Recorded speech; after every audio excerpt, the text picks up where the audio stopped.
अस्सलाम वालेकुम, आदाब। आप देख रहे हैं स्टेट ऑफ, मैं हूं आशिया खान। यहाँ पर कोरपुन्नू गांव में पहुंचकर हमने लोगों से बातचीत की। यहाँ पर लोगों ने बातचीत करके बताया कि कहीं ना कहीं वो अपने आप को जॉब्स में, एजुकेशन में डिस्क्रिमिनेट महसूस करते हैं, कि उनके साथ डिस्क्रिमिनेशन हुआ। हम इन्हीं से बातचीत करते हैं कि ये अपने आप को असहाय महसूस क्यों करते हैं इन कंपैरिजन टू अगर हम बाकी सिटीज़ के बच्चों की बात करें तो। जी, आपका नाम? मैं चौधरी बाग से। जी, आपको ऐसा क्यों लगता है कि मतलब आप किसी चीज़ से मतलब पीछे हैं सिटीज़ के बच्चों से? मैं सिटी के बच्चों से हम इसलिए पीछे हैं क्योंकि मैम उनकी स्कूलिंग अच्छी होती है। तो हमारी मैम, हम विलेज में रहते हैं तो हमारी मैम एक तो स्कूल हमें यहाँ से 5-6 किलोमीटर पैदल जाना पड़ता है मैम। 5-6 किलोमीटर पैदल आना पड़ता है घर को मैम। तो हमारा मैम आधा टाइम तो इसी रास्ते में निकल जाता है मैम। स्कूल के बच्चे मैम गाड़ी में जाते हैं, गाड़ी में आते हैं मैम। उनको ट्यूशन अच्छी मिलती है, बाकी घर से फैसिलिटी अच्छी मिलती थी। हमें हमारे साथ तो ऐसा कुछ भी नहीं था मैम। तो इसीलिए हम उन लोगों से पीछे हैं मैम। चलिए, यहाँ पर जॉब्स की बात की जाती है तो आपको क्या लगता है, एसटी से आप भी बिलोंग करते हैं, आपको क्या लगता है जो एसटी की पोस्ट जो निकलती है उसमें आपको रिजर्वेशन मिलता है? मैम रिजर्वेशन तो मिलता है मैम। तो अभी ये बात है कि जैसे हम ग्राउंड लेवल पे तो ठीक है मैम, ग्राउंड तो पास करते हैं हम। तो मैम अगर रिटर्न की बारी आती तो वो मैम जैसे सिटी के बच्चे हैं जो मैम, उनकी स्कूलिंग अच्छी मैम, एजुकेशन अच्छी है उनकी मैम, तो वो रिटर्न में मैम पास हो जाते हैं। तो हमारे लोग इसीलिए मैम बच्चे पीछे रह जाते हैं इसी बात से। यहाँ पर आप सरकार से किस तरह की मांग करते हैं कि जो आप अपने आप डिस्क्रिमिनेशन की बात की जाती है कि वो सिटीज़ के बच्चे बेटर हैं, आपको मतलब फैसिलिटीज़ नहीं दी जाती, आप सरकार से क्या मांग करते हैं? मैम हम गवर्नमेंट से यही बात करते हैं कि जैसे मैम पहले टाइम में होता था कि जैसे कि कोई स्पेशल भर्ती आती थी मैम, उसमें खाली होता था कि जिनके मतलब ग्राउंड पास करते थे, जो फिजिकली फिट है मैम, उन बच्चों को मैम जैसे पुलिस में एसक्यू वगैरह या पुलिस कांस्टेबल में ले लिया जाता था मैम। हाँ, वही चीज़ चाहते हैं मैम, अभी वैसा ही होना चाहिए। मेरे साथ यहाँ पर एक मेरी बहन है, हम इनसे जानते हैं कि इनका क्या कहना है एजुकेशन के बारे में जो यहाँ की है। जी, आपका नाम? मेरा नाम आयशा।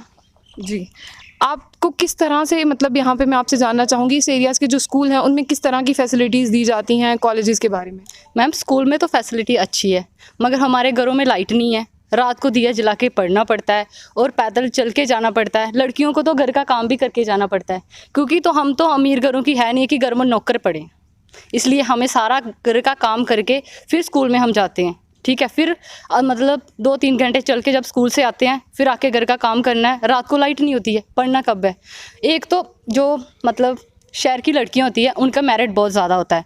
मैम हमारे पास तो मेरिट कम होता है क्योंकि हमारी स्कूलिंग गवर्नमेंट स्कूलों में होती है। बाकी हमारे पास ट्यूशन बिल्कुल भी नहीं है, क्योंकि घर वालों के पास इतनी फैसिलिटी भी नहीं है कि वो हमें ट्यूशन दे, इतने पैसे भी नहीं है। यहाँ से स्कूल में जानना चाहूँगी कितने किलोमीटर दूर है, कितना वक्त लगता है आपको स्कूल या कॉलेज पहुँचने में? 6 किलोमीटर दूर है। 6 किलोमीटर दूर है। तो यहाँ से कोई गाड़ी जाती है या आपको अपनी ही मतलब गाड़ियों में जाना पड़ता है, खुद से ही मतलब सब कुछ करना पड़ता है? मैम पैदल ही जाना पड़ता है। पैदल जाना पड़ता है आपको। तो यहाँ पे ट्यूशन्स तो बिल्कुल नहीं है, आपने जिस तरह से बताया। तो आप इस सब में सरकार से क्या मांग करती हैं कि सरकार को किन किन चीज़ों की फैसिलिटीज़ आपको देनी चाहिए? मैं चाहती हूँ कि हमारे जो घर मतलब एसटी लड़कियाँ उनके लिए मेरिट भी कम रखा जाए, क्योंकि हमारी तो जितनी शहर की लड़कियाँ उतनी तो एजुकेशन होती नहीं है उनके बराबर। बाकी उन्होंने तो पूरी ट्यूशन पढ़ी होती है, उतनी तो हमारे पास फैसिलिटी नहीं है। चलिए, यहाँ पर मेरा एक खास सवाल आपसे ये रहेगा कि अगर हम एसटी की बात करते हैं तो सरकार के बड़े बड़े दावे हैं कि सबको रिजर्वेशन दी जाती है। जैसे एसटी की बात करें तो क्या उसका कोई लाभ आपको मिला है, फ़ायदा मिला है आज तक? मैम भर्ती तो हम ग्राउंड तो हम फिजिकल फिट हो जाते हैं, जब मेरिट की बात आ जाती है वहाँ से हमें निकाल दिया जाता है रिटर्न में। जिस तरह से ये मेरी बहन थी, आपने इनकी बातचीत सुनी, कहीं ना कहीं अपने आप को असहाय महसूस करते हैं सिटीज़ के बच्चों में, और अपने आप को सिटीज़ के बच्चों से जब कंपैरिजन की बात आती है उनका यही कहना है कि हम सिटीज़ के बच्चों से कंपेयर नहीं कर सकते हैं। तो चलिए हम इस पे हमारे साथ जुड़ते हैं, ख़ास बातचीत करते हैं हम इनके साथ। हमारे साथ हैं ऑल JN के इंटरनेशनल गुर्जर महासभा के प्रेसिडेंट अली मोहम्मद जी। हम इन्हीं से बातचीत करते हैं, जिस तरह से इन्होंने भी बच्चों की बातचीत सुनी, ये सरकार से क्या मांग करते हैं? जी सर। मैम जी, जैसे इन्होंने बताया है बिल्कुल सही बताया है कि यहाँ से स्कूल पैदल चल के जाना पड़ता है, ये तो ट्यूशन नहीं मिल सकती है। बैकवर्ड एरिया के बच्चे हैं। एक सवाल जो आपने पूछा है कि जी एसटी के बच्चे मैम जी जो सिटी में भी है, जी पुंछ में भी है, जी रजौरी में है, जो सिटी में बच्चे पढ़ते हैं मैडम जी एसटी के, उनके साथ हमारे बच्चे कंपेयर नहीं कर सकते, क्योंकि उनको जी ट्यूशन मिलती है, अच्छे स्कूलों में पढ़ते हैं। बाकी आपने इधर देखा होगा लाइट नहीं है। रात को दिए की लो से जो बच्चा पढ़ेगा मैम जी, एक बिजली में बैठकर एसी में बैठकर बच्चा जो पढ़ेगा उसके साथ कंपटीशन नहीं कर सकते। एसटी का बेनिफिट तो तब मिलेगा ना जब बच्चा अच्छे स्कूल में पढ़ेगा, अच्छी क्वालिफिकेशन उसके पास होगी। हम ये डिमांड करते हैं, मांग करते हैं गवर्नमेंट से कि जो बैक वाले एरिया के बच्चे हैं हमारे लिए, जैसे एक राजपूत रेजिमेंट बनी है, डोगरा ये रेजिमेंट बनी है, इस तरह से ये गुजर ये रेजिमेंट बनाई जाए जिसमें हमारे बच्चे ये एडजस्ट हो सकें।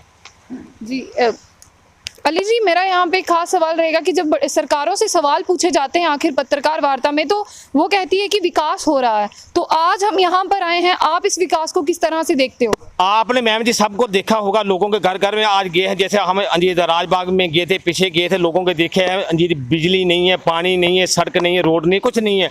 इसी तरह से मैडम जी 47 से लेकर आज तक हमारे लोगों की जो हालत बनी हुई है वो बिल्कुल जाने समझो कि बैकवर्ड एरिया में जो ना के बराबर है। हमें 1% भी किसी भी गवर्नमेंट ने ये जो सहायता नहीं दी।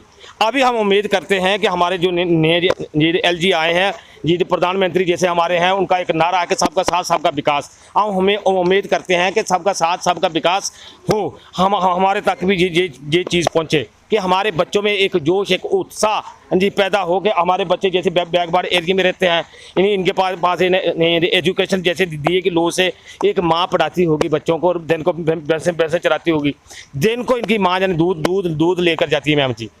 दूध लेकर जब वो आती वापस आती है, पहले वो बच्चों के बारे में नहीं पूछती है, भैंस के बारे में पूछती है, क्योंकि उसको भैंस के बगैर कोई इनकम सोर्स नहीं नज़र आता।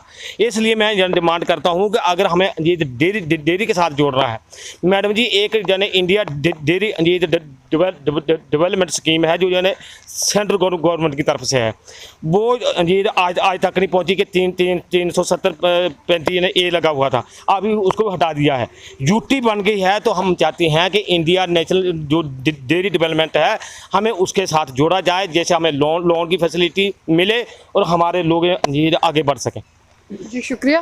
जिस तरह से आपने यहाँ पर बातचीत सुनी, बिजली पानी की समस्या बहुत ही ज़्यादा है इस एरियाज़ में, तो जिस तरह से आपने मेरी एक बहन की बातचीत सुनी, उन्होंने कहा कि यहाँ पर हम स्कूल में भी चले जाएंगे, फैसिलिटीज़ भी मिल जाएगी, जब लाइट ही नहीं होगी तो कैसे पढ़ेंगे। DA की लॉ में बच्चों को पढ़ना पड़ता है। हम कहेंगे कि हम 2020 में रहते हैं, यहाँ पर बोला जाता है कि बहुत सी फैसिलिटीज़ हुई हैं यहाँ पर, और आप देखेंगे यहाँ पर बच्चे जो लाइट की मांग कर रहे हैं, तो हम भी चाहेंगे जो एडमिनिस्ट्रेशन है, जो हमारे नए गवर्नर है, वो यहाँ की ओर ध्यान दे, बच्चों की ओर। तो ऐसी ही और भी अपडेट्स के लिए जुड़े रहिए स्टेट ऑब्जर्वर के साथ।